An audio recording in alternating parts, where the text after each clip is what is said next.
All right, folks, let's do this. This is a series premiere review of Night Squad. Night Squad is a new attempt from Nickelodeon to bring something new into their freaking flesh and blood, live action wise. So here we go. So Life Squad, my gosh.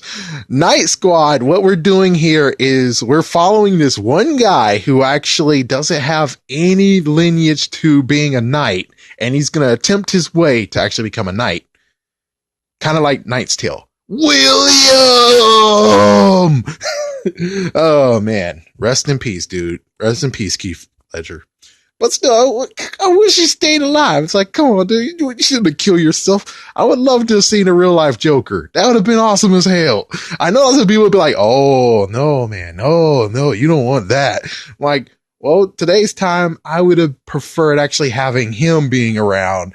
And it'll be kind of cool that sometimes they don't want to talk about it, but you have to talk about it. That would have been pretty cool. Anyways, back to the story. So we got him. We're watching as he actually goes through it. He actually stole a crown so he can get 5,000 pieces or 500 pieces so he can actually attend the school. And it turns out that the freaking princess herself is in Night Squad too, and she has an enchanted ring that she's able to look different. I'm not sure, sadly. Is it the same person? I can't really tell. But yeah, there we go. We also have, for some reason, a girl that is 1/4 giant, and she has abilities. And of course, we have, the black dude. It's like the black dude. It's like, that's not right. It's like, what? You want me to say that we have the cocky son of a beep knight who actually thinks too much of himself? Technically, we didn't even get anything on this guy. That's the worst part of the story. It's like, well, maybe we'll get it in episode 3. Right now, we're on episode 3 is coming. We saw episode 2. I kind of saw it, but still, we didn't really get anything besides he's kind of forgetful. That's it. We didn't get anything else about him being more. And that's the sad part. It's like, wow. So basically he's just a generic character until we actually get more on this guy, which I really hope we do. So the first episode, basically he enrolled in, and I like this one guy. The real reason why I'm watching is because of this one guy that they actually have in the cast. Personally, I really hope that this is not a cry for help. I really hope it's not. But anyways, yeah, so they are in Night Squad, and of course you have 2 teams, maybe 3 teams, maybe 4 teams of knights. And of course you have the mean girls. It's like, oh, great. Like usual, we have the mean girls. It's like, nah, I would prefer you have the jocks. I would prefer having the jocks be like, oh, so you guys think you can be better than us, huh? Well, we are better knights than you, and you suck. It's like, yeah, I would have liked to have those instead of deciding to go with mean girls as knights. It's like, you kind of need to know that when it comes to girls and knights, there's a rarity of them. It's like, it's kind of rare. I mean, look at Jane and the Dragon. Only one girl knight, and it's Jane. Game of Thrones, only one girl knight. And we could keep on listening. Joan of Arc, only one girl knight. It's like, yeah, you see, it's a rarity. I know that today's age is like, yeah, but girls can do anything.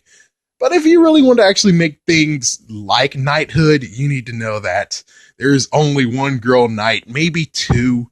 Well, since she is kind of half giant or 1/4 giant, she does count. She's okay.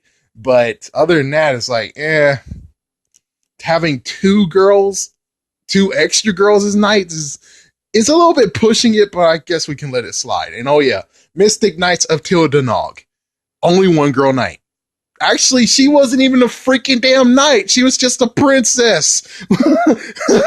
Yeah, she was only a freaking damn princess. She really wasn't actually a knight. She was able to become a mystic knight, but does that even count as a knight? I don't really think so. So anyways, the episode basically goes to the part of where the mean girl knights wants to sabotage the good guys. So yeah, of course, you had that funny thing of mixture of, instead of having something that's supposed to make a loud noise, instead we had nose doodles or whatever, and that infected the girl giant. She sneezed. Oh crap! And of course, well, note They had three things to choose from, and they decided to say retrieve the golden dagger for their, I'll say instructor. So they went to go get it, and it turns out it's a freaking damn green ogre, and he knows how to freaking drop kick and blow fire. Holy shit. Oh, he's so cute. Well, bam. It's like, man, it's just like watching Austin Powers with Mini-Me. Oh, look like someone needs actually no sorry, Elf has had it too, or it's like, oh, he's a bad elf. He's like, oh, I think this elf needs a hug, and he drop kicks. It was like, yeah, there's like three instances where it's like, oh, you thought he was adorable, nope, he's able to beat the out of you. So the two go and get aid, I think, and well, the girl who's a princess decides to actually be like, I'm the princess and I challenge you to a dance off, and it's like, wow. But in the end, they were able to get the golden dagger, the end, and there we go. So the episode, the series itself, I think it's very promising, and some actually mention the fact of, since they're doing live action, maybe, just maybe, this is a nice nod that says Power Rangers could actually get more episodes, and it could actually be a little bit more nicer to Power Rangers. Me, I'm not sure until they actually show some credit of it. Like, for instance, in Super Ninja Steel, by some weird craziness, if they're actually able to say, you know what? We're going to allow you to have 22 or 23 episodes. It's okay. 3 extra episodes on us. It's like, if I hear that, I'm like, oh, so it might be something to it. If not, I'm like, yeah, as you can see, they're just able to do live action, and yeah, they're just continuing their live action agenda. Good for you, Nickelodeon. Bad for you, Cartoon Network. I remember what you did in 2010. We will not forget what you did. Anyways, thank you for watching, folks. And as for the coverage of this series, no, I'm not going to continue on. It's just good to actually just nod and say, yeah, this exists. Hopefully it doesn't get canceled, and hopefully it actually still gets good stuff, because it does actually show some good stuff, and in a messed up, like, close your eyes and reminisce way, it does remind you of Mystic Knights just a little bit, but of course not really.